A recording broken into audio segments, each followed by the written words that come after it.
final talk in this semester's time series. Before I start, the sound is a little odd on this side. Sound is a little off, Kenny.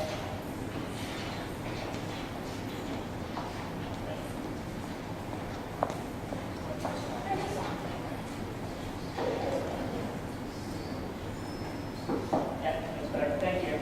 All right, before we start, one public announcement. So Architectronica is Friday. Per an RUPD directive, building access is going to be limited just to the public spaces, so you will not have access to studio. Those of you who are diehards who work in studio on Friday night, you're just going to have to take a break. Or maybe even go to the party. All right? So welcome to the final talk in the semester's time series.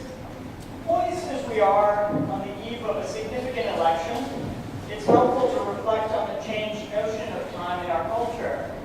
Long-term ambitions and long-standing ethics have been replaced by seemingly of-the-moment news flashes that swing the population in wildly varying directions, fueled by our 24/7 news cycle, which has caused us to mistake immediacy for timeliness.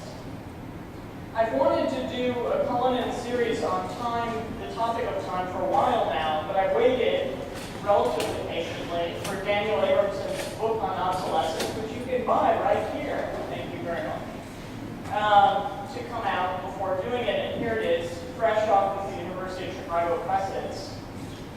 Now, I have to admit I've been jealous of Danny's project for a long time. It's one of those book topics you hear about and wonder simultaneously why you didn't think of it first and why it already hasn't been done. Obsolescence is such a good topic. It kills me. So while we've seen a number of efforts in altering or updating architecture's relationship to this changed notion of time by trying to absorb the ephemeral into architecture, incorporating digital technologies and effects, for example, this aspiration to keep up with changing notions of time is, in fact, nothing new. In the U.S. context, obsolescence as an economic driver has long been thought to have originated in the automobile industry.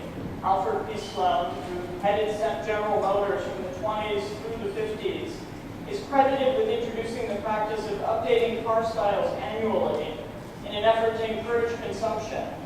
Sloan referred to this strategy as dynamic obsolescence, a form of planned obsolescence which can also be tied to economist Joseph Schumpeter's theories of creative destruction. Danny's book, Obsolescence, addresses the history of how the concept of obsolescence impacted the building industry from the late 19th century to the present, both as conceptual baggage and as a performative metric. I'd always considered building obsolescence to be a post-war phenomenon. One of the main drivers of the OMA project to extend the axis of La Défense in 1991, which I worked on, was the question, what would happen if we declare every building in the entire planning zone that is older than 25 years worthless, or at least potentially removable? So that's a sort of fairly long-standing or understood given project within our field. While that question seems sacrilegious in a European context, it's a pretty everyday mindset here in the U.S., and particularly here in Houston, where buildings are seemingly obsolete within 10 years of construction. Building, seemingly the most durable of the arts, has become in this context almost temporary. Danny tells a compelling, compact story of architecture's relationship to the concept of obsolescence. The book is but 156 pages, including illustrations. In short, it's a quick read for a timely topic. It's also beautifully written. Admittedly, anyone who ends an argument with a Nabokov reference has me booked. Danny Abramson is Professor of American and European Architecture and Director of Architectural Studies at Boston University. At the risk of beating a theme into the ground, I just want to say how grateful I am for the time he's giving us this evening as well as tomorrow. Please remember that we'll have a follow-up lunchtime discussion tomorrow at noon led by Worthing Fellow Luis Dinan. Now, join me in welcoming Danny to the podium.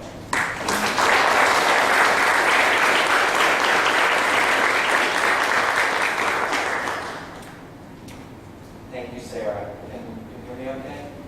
Thank you, Sarah, for that very warm introduction. You've been a supporter of this project almost since its beginning, and I'm delighted now to have the chance, since it's timely for you as well, to give this talk. And I'm very glad for all of you to be here, and also grateful to Sean Forney for helping to arrange this visit. My talk today, as has been introduced, is an architectural history of obsolescence, where the idea comes from that buildings and cities can rapidly lose their value and utility and so become expendable, and how architects and others responded to the perception that this process of architectural obsolescence characterizes modernity. At the same time, this project about obsolescence addresses an open question about capitalism, posed by the eminent historian Eric Hobsbawm. How is it then that humans and societies, structured to resist dynamic development, come to terms with the mode of production that is capitalism, whose essence is endless and unpredictable dynamic development? It is my argument here that in architecture's confrontation with obsolescence are answers to Hobsbawm's question of how people come to terms with the contradiction between, on the one hand, capitalism's endless dynamic change, and on the other, deep human need for constancy. In effect, this project is about how we comprehend and manage change, and how our paradigms for thus understanding time in architecture are historically invented and work ideologically and in design. I'll begin with the invention of the idea of obsolescence itself. The term was first applied in English to architecture about a century ago to help explain the unsettling phenomenon of American downtown skyscrapers recently built and still physically sound, but now brought low by a process of what was first called financial decay, then obsolescence. Experts like New York engineer Reginald Bolton sought causes for obsolescence's sudden losses of value, factors of urban change, technology, and fashion. Something new and better, outperforming the old and making it expendable.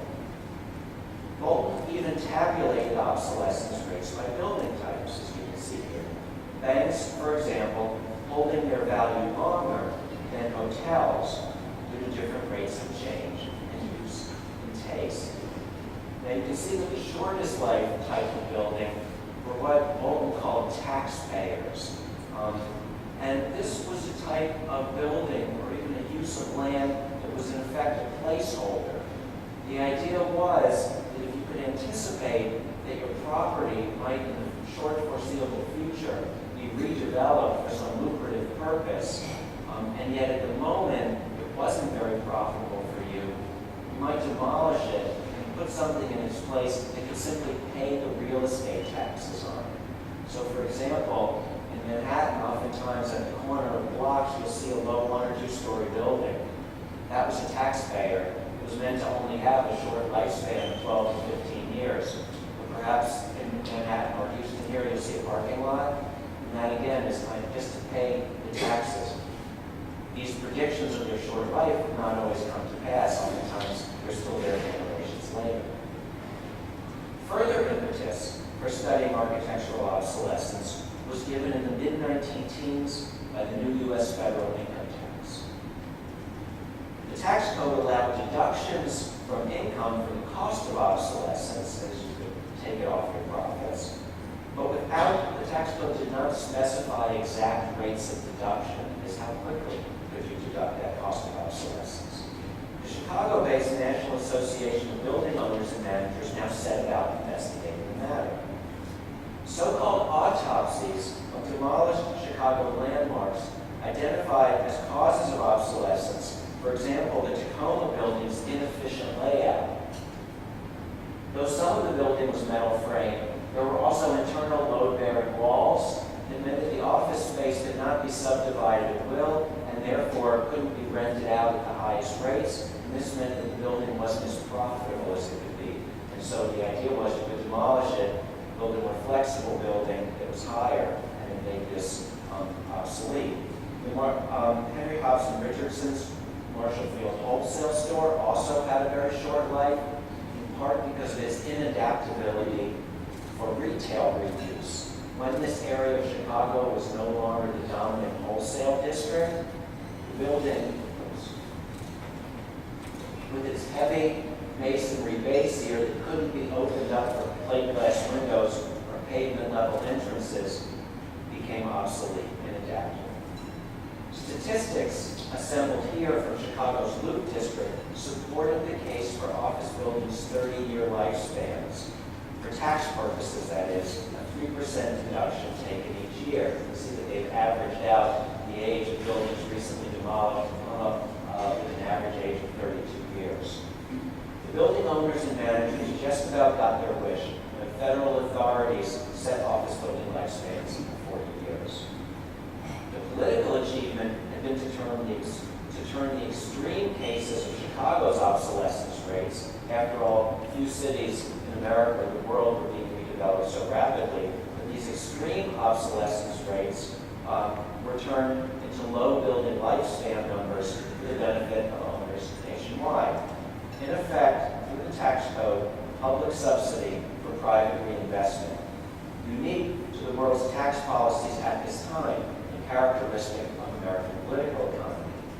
In Britain, by contrast, for example, without tax deductions for building obsolescence, no similar discourse on architectural obsolescence ensued at this time.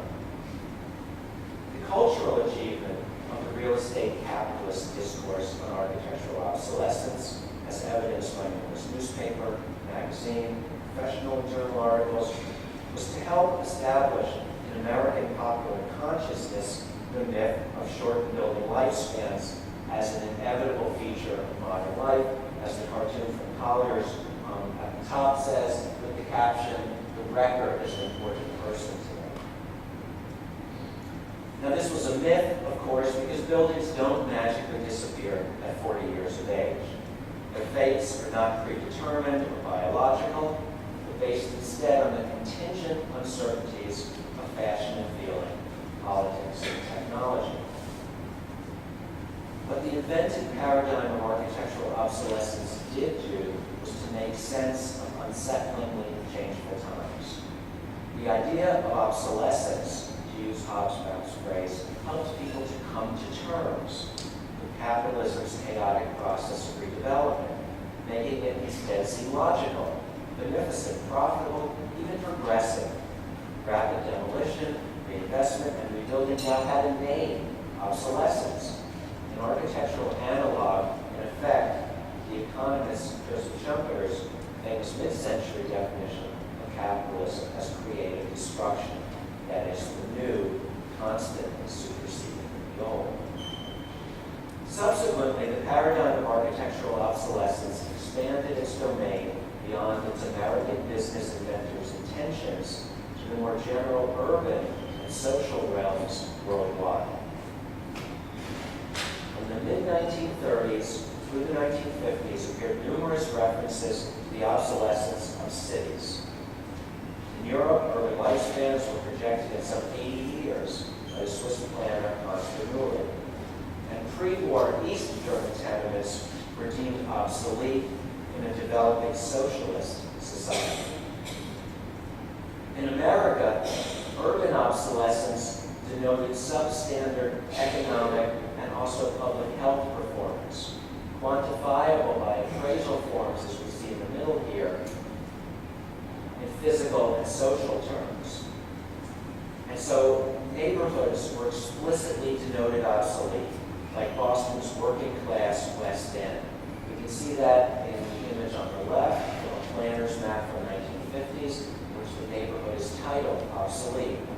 This designation was substantiated by evaluators going building to building and apartment to apartment, marking off penalty points.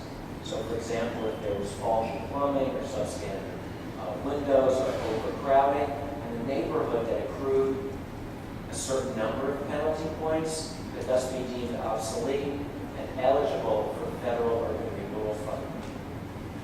And so then, as I said, slated for demolition and capitalist reinvestment as Boston's West End, which you can see here a few years later, almost completely leveled. So prominent was the idea of traditional urbanism outmoded by modern planning and decentralization that in 1959, the Ford Foundation could declare, quote, "The physical city, as it has existed for hundreds of years, is becoming obsolescent." Unquote. By the 1950s, obsolescence in all its varieties, from America to Europe, office buildings to cities, had become an underlying paradigm worldwide for conceptualizing and managing change in the built environment, especially in consumer cultures like America's, charmed by notions of planned obsolescence and expendable commodities. Shortened building lifespans and obsolescent cities became myths of modernity, infusing everyday experience with the dominant values of capitalism, and making capitalist change, its creative destruction, seem normal and even natural. And I would argue, obsolescence differed from past paradigms of urban change. Unlike, for example, the 19th century explicitly political haussmanization of Paris, 20th century urban obsolescence appeared technocratic and impersonal, a matter of some inevitable economic law. Moreover, obsolescence's fast, unceasing ruptures departed from architecture's traditional ideal of slow, organic development, epitomized by the ruinscape. Moreover, we can recognize the architectural temporality of obsolescence, the time of irreversible and inexorable disuse and devaluation. The image on the upper left is a result of 1960s British studies theorizing the process of obsolescence, in which the value and the performance value of the building inevitably declines over time, and it can only be turned around by rebuilding or completely remodeling. And this process of time, I think, could be seen as a new register of architectural time. Unlike the processional time of moving through space, the historical time of continued formal associations, or the natural time of architecture, in this case, becoming geology. Obsolescence was thus a new framework for comprehending time and change, with which architects still had to come to terms. How did they respond? At first, by denial. Traditionalists and avant-gardists alike early in the 20th century held fast to permanence and finish as paramount values. Notwithstanding the 1914 Futurist Manifesto's call for expendability and transience, the architect Antonio Santelia's designs, which illustrated the manifesto, the designs themselves were massive and immutable. A few outsiders at this time did recognize opportunities.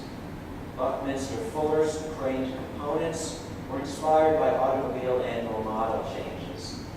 You would be able to take out and put in some new model for your apartment as rapidly as the manufacturer could come up with it. In Europe, the Czech shoe manufacturer Tomáš Vajda explicitly projected 20-year lifespans for the factories and houses of his famed company town of Zlín. Designers only began to deal seriously with obsolescence in the post-war period. Some architects accepted obsolescence's premise, its promise of liberation from the past, and eventually the present too. British critic and historian Rainer Bannon began in the 1950s promoting, as he called it, an aesthetics of expendability for the age's throwaway economy. Countrymen Richard Llewellyn-Davies organized research at the University of London that analyzed hospital departments' different obsolescence rates, and that's what the chart you see on the left is, seeing what the percentage of change is within different categories within the building across several different hospitals. And also at the Martin School of Architecture in London, others were put to work, as I said before, theorizing obsolescence, this trajectory. By the 1960s, I think most everyone believed that obsolescence ruled the day. These here were typical comments, none especially insightful. It was in design, not words, that architects engaged most deeply with obsolescence. The prime design solution to obsolescence was the open plan factory shed. Internal adaptability versus unforeseen change in fixed structural shells. A model adapted for schools and offices, and also for labs and hospitals when stacked vertically. That is, the idea is that you would have open loft spaces here that could be partitioned however you like, and especially with all of the surfaces in these interstitial floors, you could then plug in wherever you needed to, the HVAC or electrical equipment like that, and so the hospital floors themselves would be infinitely adaptable and could therefore ward off obsolescence. All discussions of flexibility at this time were in effect worries about obsolescence. The cultural variant of this interstitialism is separating out the loft space from the services. The cultural variant is Paris's Pompidou Center, which externalizes and verticalizes its surface zone for obstruction-free exhibition lofts. Berlin's new National Gallery submerges its everyday functions beneath the podium, leaving above ground the apotheosis of the factory shed solution to obsolescence. Here, change is absorbed within a fixed monumental frame, representing one architectural way to come to terms with ceaseless change, to admit its freedoms internally, but contained within a fixed, permanent shell. This has, of course, the same effect as James Turrell's time machine here at Rice, to frame fleeting temporality within a man-made platonic order. Other architects, however, rejected the factory shed solution to obsolescence as too fixed and monumental, and thus unrepresentative of modern dynamism. Instead, they promoted more open form. Thus, the largest British medical complex of its day, Northwood Park Hospital, possesses a loose-jointed site plan, reflecting the research on hospital growth rates. That is, the idea that different departments would grow and need to be changed at different rates, and therefore you could have demolishable blocks, and you could demolish those individual blocks without disrupting the overall form and function of the building. And you could also design into this growing ends to flex with obsolescence's contingencies. So in fact, what you're seeing here is a cutaway section of the building with the demountable stair, with the demountable fire stair, and metal panels ready to be taken away so that that building can be extended rather than become obsolete. The architects call this indeterminate architecture, forever unfinished. Yet in the midst of flux, order is still required. This was provided by Northwood Park Hospital's corridor system, which was visible and identifiable everywhere. You can see it running through the building. And thus allowing the whole, as the architect said, to grow with order and to change with calm, unquote. The logic of the factory shed is reversed. There, the external was fixed and the inside fluid. Now at Northwood Park Hospital, the overall form morphs while identity is maintained internally. So what we have here is permanence and impermanence being harmonized differently in an age of obsolescence. This idea of permanence and impermanence harmonized was the theme too of the megastructure, which featured long life frame and short life capsule constructions, a type associated particularly with Japanese architects. One of the so-called metabolist group, Moriaki Kurokawa, focused particularly upon imaging the megastructure's joints. Its key detail were the two temporalities, fast and slow, and join. It is noting, for example, with the Nakagin capsule tower, how exactly you're going to bolt those capsules in and then unbolt them in order to replace the obsolete elements. That is, the joint is the spatial transition of obsolescence. Another architect, Peter Cook, in his plug-in city projects, sought to fix in architecture not the spatial but the temporal transition of obsolescence. Let me explain. By that I mean that moment in time when function falters and value is lost.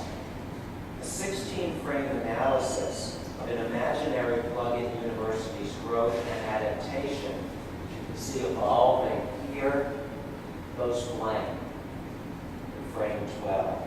At the exact moment of obsolescence, when the university is outmoded and becomes something else, a broadcasting center. Here, however, at this moment of obsolescence, architectural imaging fails. This text, instead, it points to a vaguely defined trend that obsolescence the university. Cook's plug-in experiment discovers architecture unable to represent obsolescence, to fix its image. The abstract process of obsolescence comes from elsewhere, outside the frame, remains elusive and beyond design representation. Architecture confronts the limit of its mid-century engagement with obsolescence. The limits of obsolescence were also being sensed in a project by Cedric Price, another Briton so enamored with expendability that he officially joined the National Institute of Demolition Contractors. Here, Price imagines an academic network set amidst England's post-industrial ruins, envisioned simultaneously under construction and being demolished. That is, the gantry crane is both taking away the modules and putting new ones in. An image of continuous expendability and replacement, as Price's assistant explained, quote, to avoid the rapid and inevitable obsolescence of fixed structures. Yet the most substantial objects in this other view, Price's pottery stick though, are not the futuristic capsules or ghostly housing modules in the mid-ground, but rather the stubborn remainders of the past, the looming slag heaps in the background and the derelict shed in the foreground. Price seems to understand, almost against his will, that in a world imagined to be governed by expendability, that the undead waste of the past will haunt the promise of the future. Others besides Price in the 1960s were starting to question obsolescence's logic and promise, its mode of comprehending and manage change. Social scientists disclosed people's traumas of urban obsolescence, especially in relation to Boston's West End. The urban writer Jane Jacobs famously argued that, quote, cities need old buildings. Time makes certain structures obsolete for some enterprises, and they become available for others, unquote. Culturally, obsolescence came to stand for inauthenticity and waste. The journalist Vance Packard satirized what he called the cornucopia of the city of the future, where, quote, all buildings will be made of special paper mache, torn down and rebuilt every spring and fall at house cleaning time, unquote. Volkswagen marketed its Beetle as immune to the superficial styling and planned obsolescence of American manufacturers. In architecture, too, protest arose against obsolescence's depredations. Vernacularism celebrated everyday architecture. To quote from this well-known Museum of Modern Art catalog, vernacularism does not go through fashion cycles, unquote. That is, does not become rapidly obsolete. Artists, like the German Beckers, revalue the obsolete remnants of industrial civilization through their photography.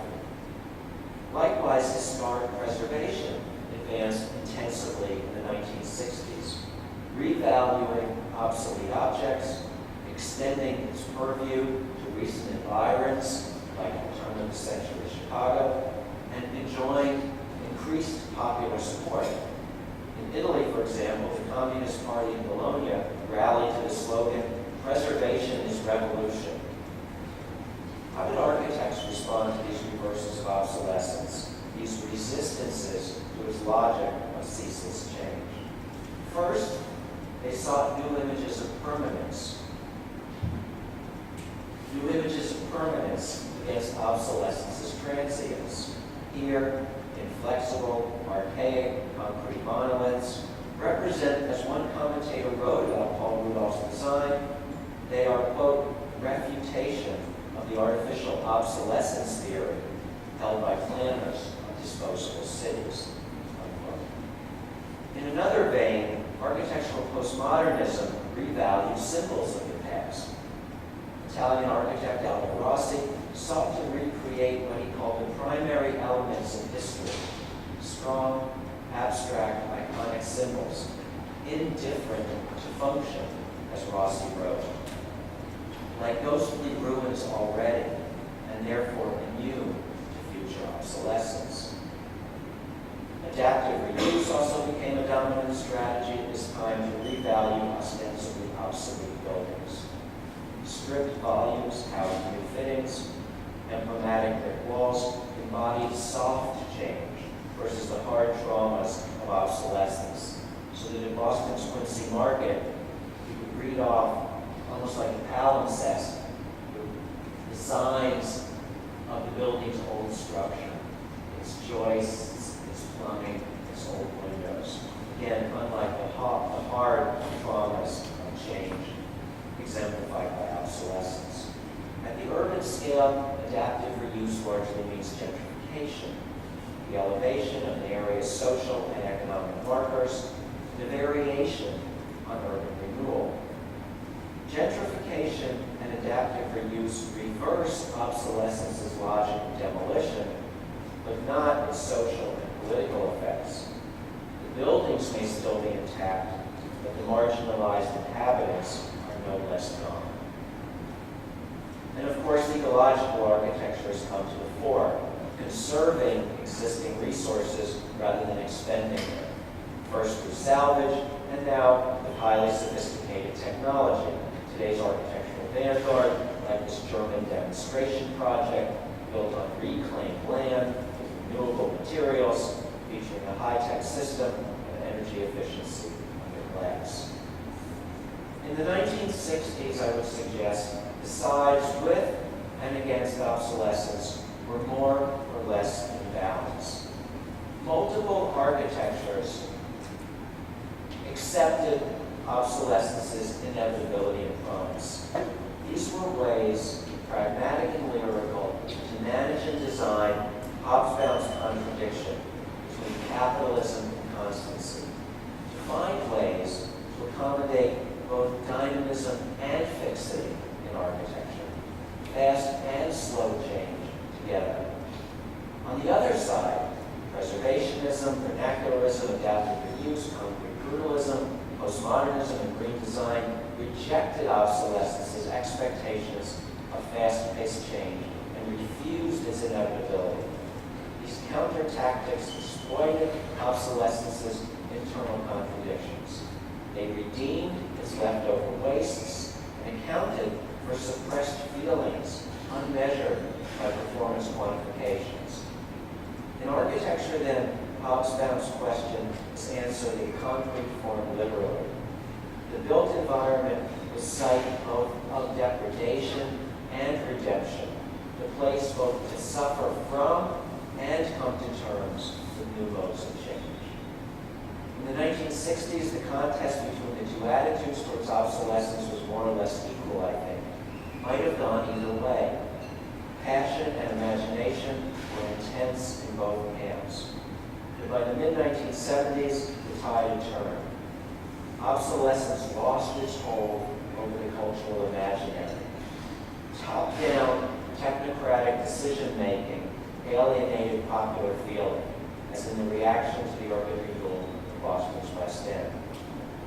Awareness of the Earth's fragility, intensified by the American missions to space and the ensuing photography of this fragile marble Earth, underscored obsolescence's profligacy.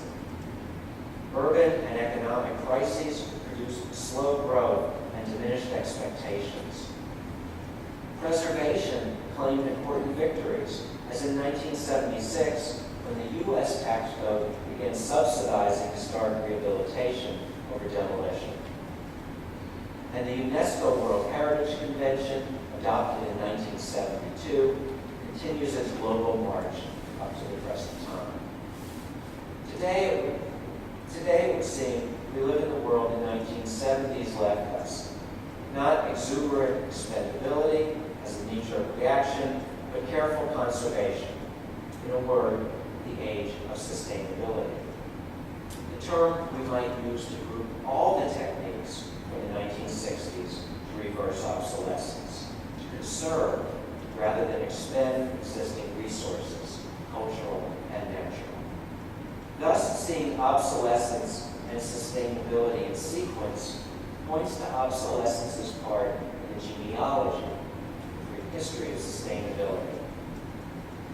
But we should not see obsolescence and sustainability as completely separate. The relation between the two is as much filial as agonistic. Adaptive reuse, for example, is a variation on the megastructure. In both, new components inserted into long-life frames accommodate change. Obsolescence and preservation are also mutually intertwined. Both define the past as broken off in the present. Obsolescence and ecological architecture mirror each other too in their dependence upon measurable performance. Today's tables of building energy use echo the data mania of earlier obsolescence studies. In both approaches, architectural worth is reduced to experts' numbers. Obsolescence thus endures, even if not as a dominant worldview. In design, obsolescence no longer drives innovation as it once did, when architects experimented imaginatively with factory sheds and indeterminacy, megastructures, and plugins. Only occasionally today does contemporary architecture, I think, grant creative significance to obsolescence. As Sarah mentioned, Rem Koolhaas is an exception. Trained in late 1960s London, Koolhaas retains that moment's romance with obsolescence and rails against preservation. Koolhaas's 1999 unrealized plan in Paris's La Défense district, as you've already heard, decreed that in every building in this entire zone that is less than 25 years old has to be destroyed. In practice, Koolhaas expresses his embrace of obsolescence, I think, in smaller scale details, as at the Illinois Institute of Technology's Campus Center, with elements from under construction, still provisional. We can see obsolescence enduring too in many places, Houston and in America's older inner suburban towns. Main Street preservation cohabits with ruthless domestic teardowns, capes for McMansions, the selective obsolescence of post-war suburbia. In China, capitalist modernization today sweeps away the past, echoing the American trajectory a century ago. And yet there are differences between Chicago and Shanghai. Unlike in the mid-20th century, when the centralized city form itself seemed obsolete, remember the Ford Foundation's conclusion, today Chinese cities are as dense as ever and exhibit two survivals from the past, as this other Shanghai image illustrates. From the roof of a rehabbed 1930s slaughterhouse, looking over other adaptive reuses, as well as surviving tenements, postmodern additions, and modern towers. In other words, our time remains, as lived experience always is, polytemporal. The sociologist Bruno Latour's term, and in this view of Shanghai.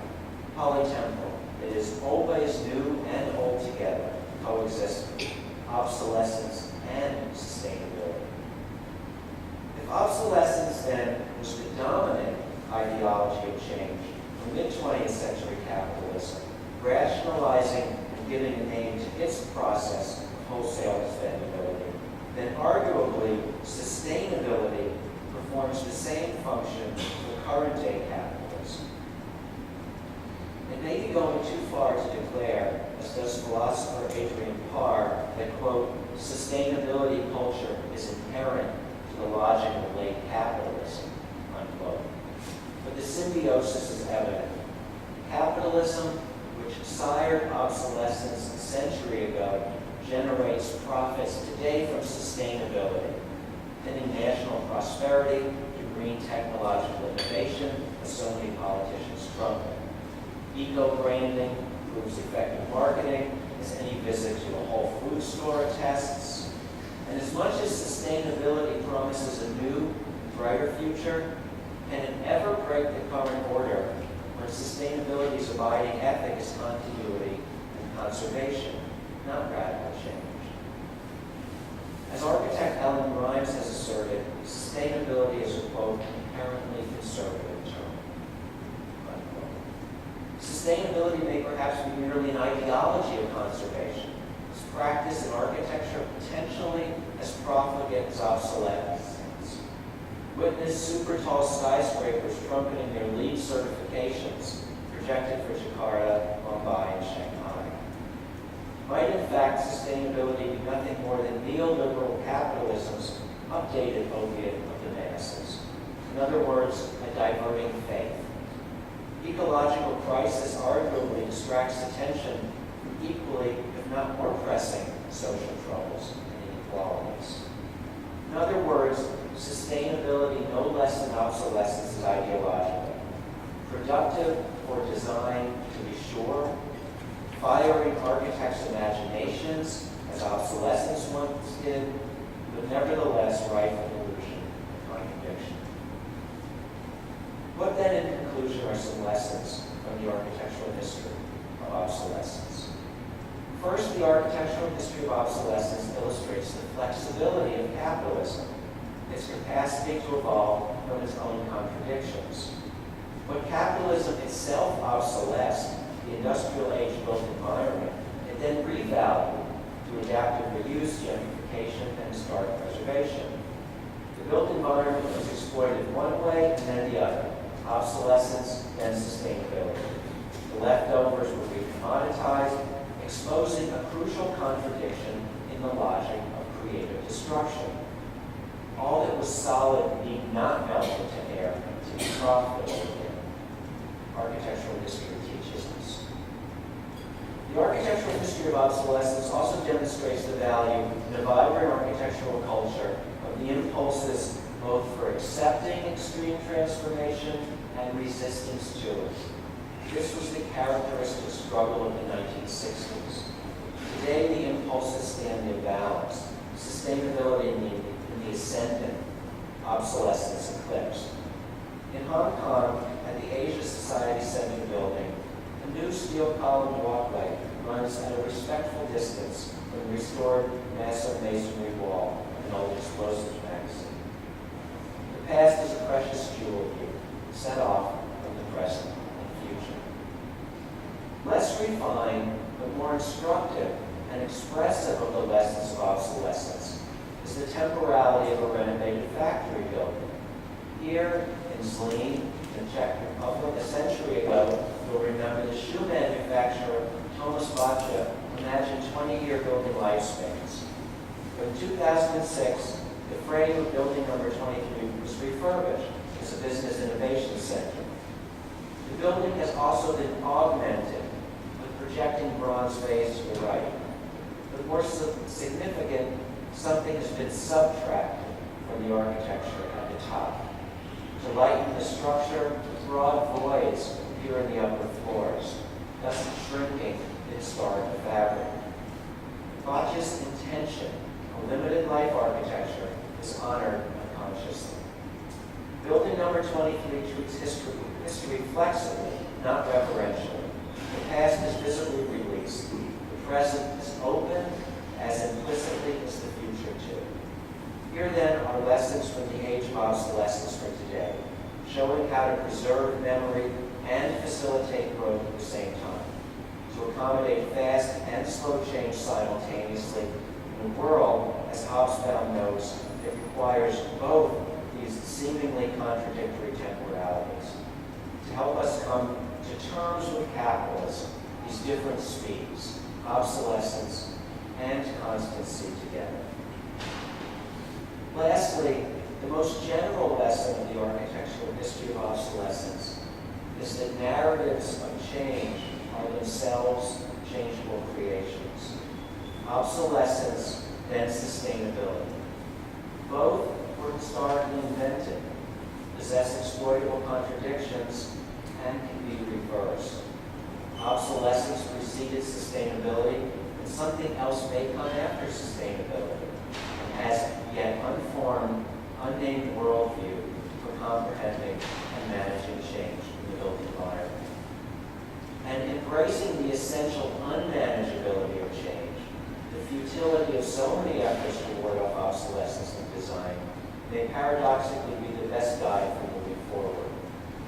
Our futures ought not to be considered ironclad, but rather malleable and contingent. That's the best lesson of this and any history, that like the past and present, the future is as unpredictable and potentially liberating as obsolescence itself. There's still much to learn from obsolescence, I think, as a way of comprehending and managing change in architecture and in our lives. Thank you very much.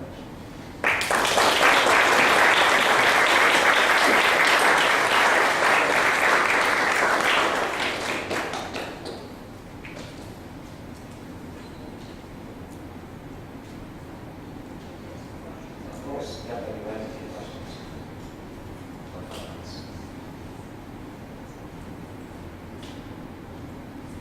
Our attitude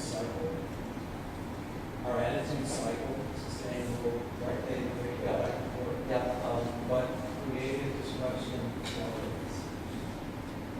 it's in other words, we change our attitude, but the machine of capitalism is not so nice. yes, it's speeded up, but it's found different ways to, it's destroyed values in order to make more room for reinvestment. But the idea that the materiality that exists would need to be destroyed to re-commoditize the built environment and change. And so things do move forward, but I think what I was trying to say at the end is that there can be different ways to conceive of the future and the change. I don't know if you were asking a question or just I don't have this, so in terms of the theory of change that I have, it's neither obsolescence nor permanence. It's kind of a combination of certain of both the kind of structural model of change, but also that agency is important as well. So I guess what I tried to sketch out briefly in this talk was that one paradigm shifted to another in part because there are certain problems that have to be explained and dealt with, and a solution comes up. So inventing the idea of obsolescence solved the problem of how to rationalize that kind of rapid redevelopment.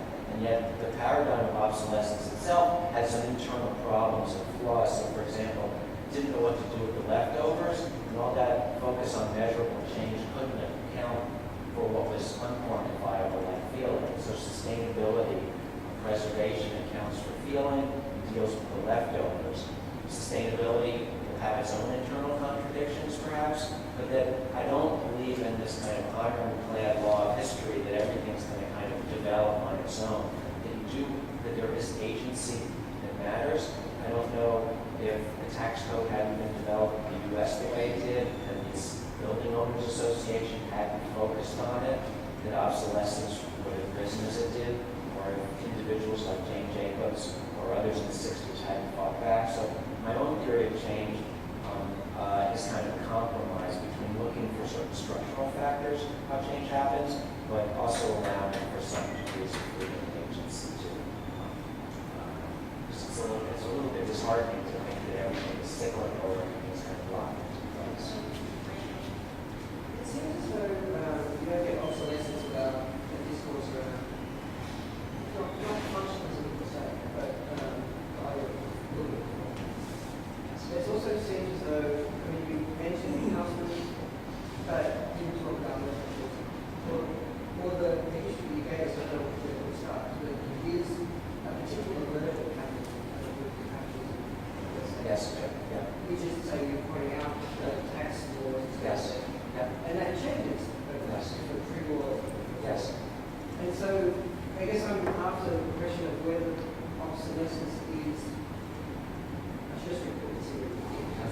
but the question is, is obsolescence, it's a history of work, right? Or is it a history of idea? In this case, it's seeing you have to go back in a different capital period into the 19th century.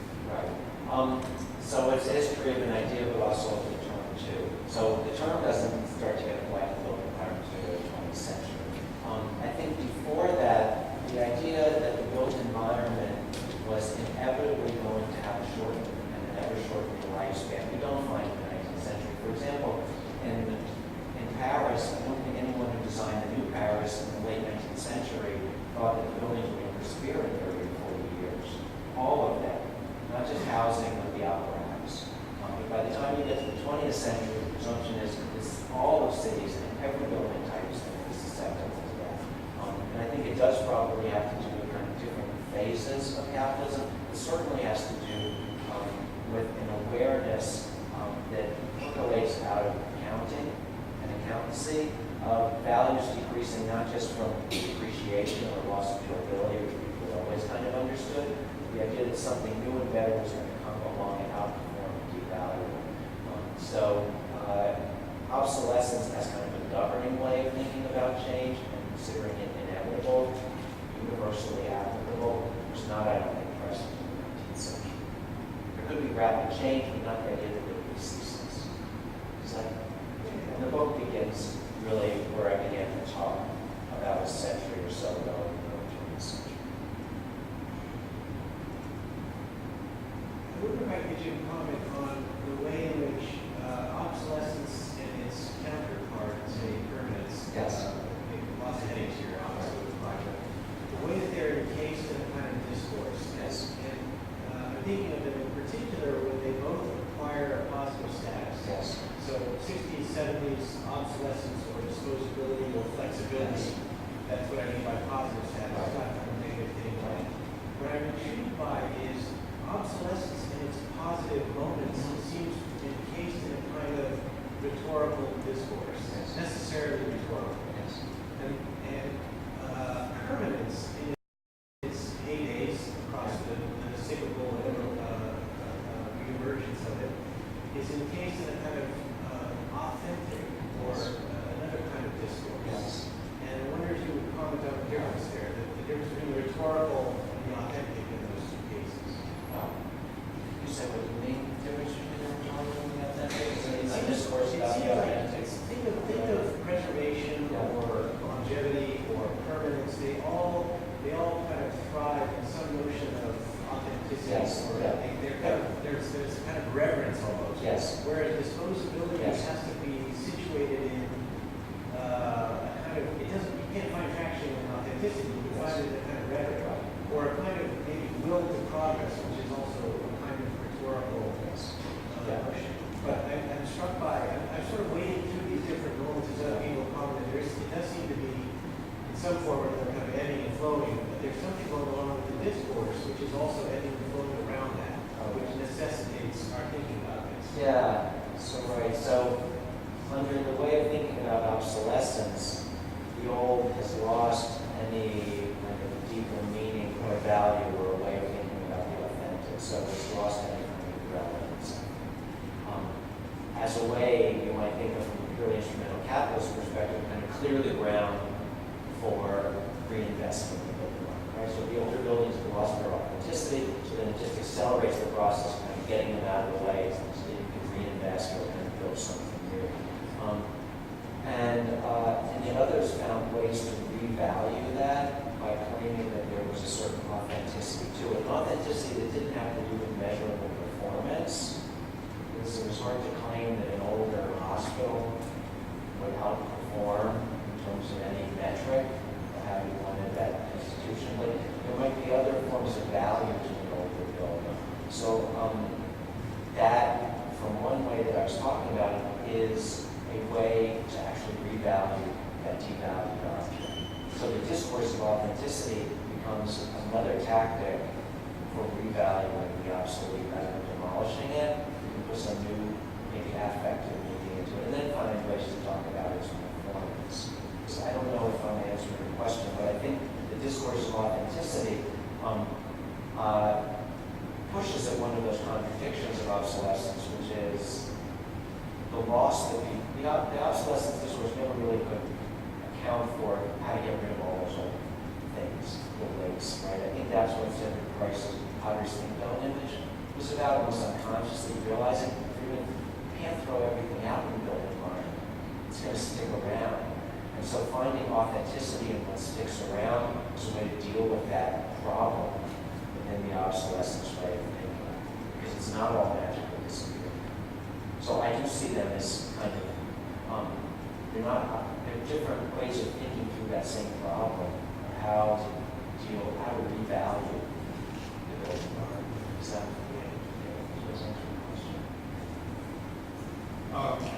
anything about this cycle that needs to account for the assignment of surplus capital and creative destruction, and always kind of balancing itself and finding a new mechanism in the built environment to deal with this process? Are we possibly now confronted in architecture and built environment design with the sharing economy attempting to exert itself somewhere in here? So sustainability becomes, it re-authenticizes something so that value can be extracted from it. But then that becomes a problem because its turnaround isn't quick enough, or its reaching is, it's in it, and now we need to somehow figure out where to fit in another scale of temporality. Do you have some examples when you're thinking about the shared economy and its? Well, Airbnb, Oh, yeah. preeminent, Yep. built environment one. Yep. But certainly now we're seeing companies that seek to Yep. make restaurants for working spaces. Right. So we're constantly kind of adapting. I don't know yet if those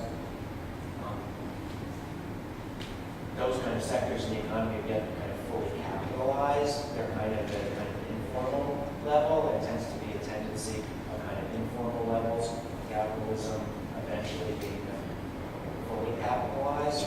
But you're right, a kind of a constant effort to extract value, measurable value, whether it's financial value or something else, rather than just kind of letting it go, especially for all of us to kind of constantly thinking of ourselves as producers. To be thinking of whose benefit that is. But I hadn't really thought much about the relationship with the shared economy and the environment. It seems to be kind of following the same.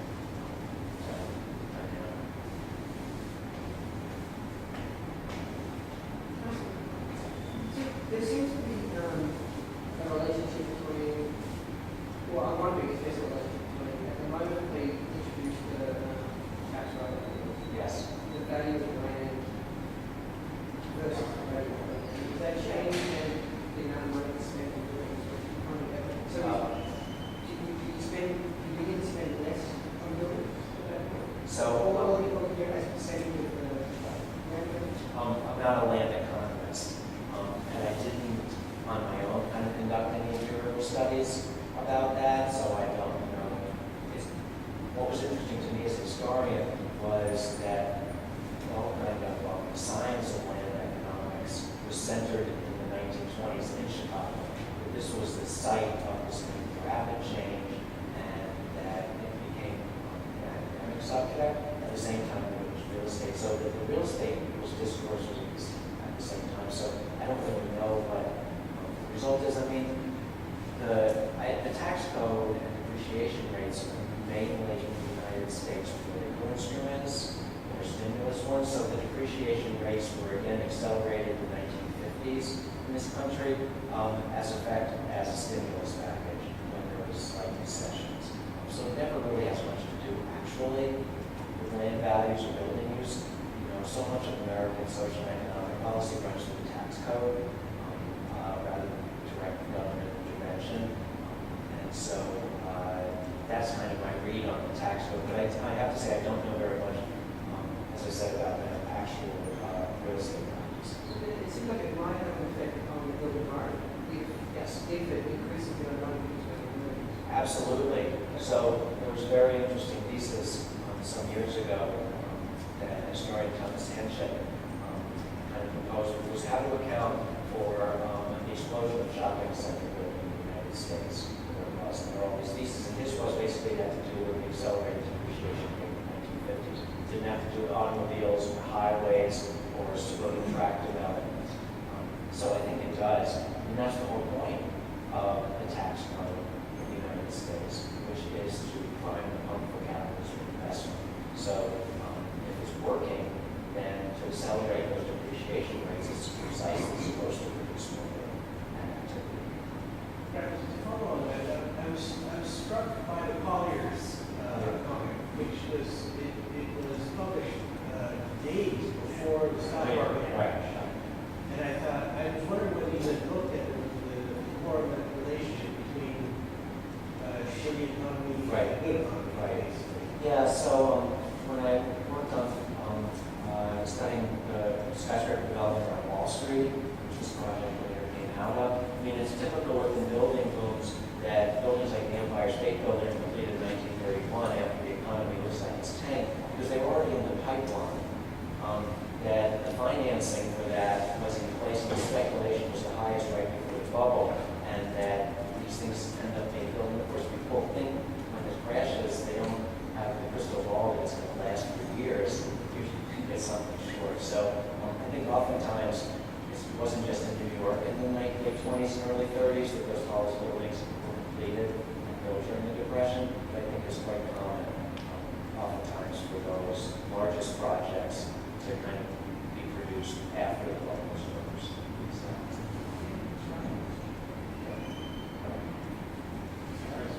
Kind of follows on. I was curious your thoughts about the phenomenon of buildings, especially because of the higher end residential towers, increasingly pure investment deals that don't obsolescence doesn't really speak about the economy of obsolescence or use. It's more like the art market. Well, it's the extreme monetization of architecture. That it's like a CD, right? You just buy it as an investment, right? So it's yeah, and that's how I would see that is that disciplining architecture of the built environment is the logic of capitalism. That would be the extreme case, because at least these office buildings were working assets. Right? The point is to derive some rent flow. They weren't simply built as placeholders for value for later on. Of course, what's happening right now, it seems like London, New York, where they basically are being treated like a city. That's what I see. Does infrastructure have a different relationship to obsolescence, particularly considering like some of the biggest projects of the 20th century and then the curtailment of the federal spending? So infrastructure, I think, has several different relationships to the way of thinking about obsolescence. First of all, infrastructure was seen as that longest life element of the built environment. So when Arthur Graham or the metabolists thought about the developing city, they always thought of kind of the infrastructure, the highways, for them, the transportation system was the long life element, and as you kind of moved up the scale, offices and hotels and shops would get shorter and shorter. But what you bring up about state funding, I think, is very important, because in this project, was obviously very focused around the built environment that was produced by the market, and was susceptible to that. But not everything around us exists and comes into existence through market forces. And things produced by the state or other parts of these buildings, are they susceptible to obsolescence? Infrastructure is susceptible to it for the same reasons that any other. A highway can become obsolete if that mode of transportation in that space doesn't work, or an airport will become obsolete. If air travel changes like that. But I think the more interesting part is what is there that might be outside of the capitalist framework for understanding the built environment. So I guess I would say infrastructure has different sorts of parts. It wasn't produced by the market. It wasn't susceptible to market forces. At least at this point, in In the 19th century, infrastructure was produced by market forces in the United States. All the toll roads and toll bridges, and all of the mass transit systems were marked, but then they were oftentimes brought in under state regulations. I'm curious about the relationship between mass media and obsolescence. Oh, yeah. There's a relationship between the cyclical nature of our media consumption. Oh, yeah. And taking architecture as sort of a slow field in the sense that you have an idea, but it takes several years for that idea to be manifested. How do you see media kind of running alongside the obsolescence, and how is this increased media presence affecting obsolescence? I suppose that one way is that it makes architecture more like fashion, both in terms of its photogenic qualities and also being part of the media industry that promotes kind of rapid and new fashions and styles like that. Certainly the media in the 20th century promulgated the idea of architectural obsolescence, like those cartoons, without a kind of a mass media that the building owners very consciously used to kind of publicize their agenda when they come into existence. In terms of kind of the British take-up of obsolescence in the 1950s, people like Banham and Cook were much more enamored of obsolescence because of their exposure to American consumer culture, not through the reality of those objects, which they had no access to in the 40s and 50s because of austerity, but through the mass media and magazines that kind of exoticized expendability for them. And I think they fell in love with it more than American architects do, who just kind of look at it. You see what I mean? So the media plays, I think, a very complicated role, as it always does with architecture. But those are some of the ways that I think I saw it working in terms of obsolescence.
Politics, yeah, so it's policy, so, that would be the arena to do that.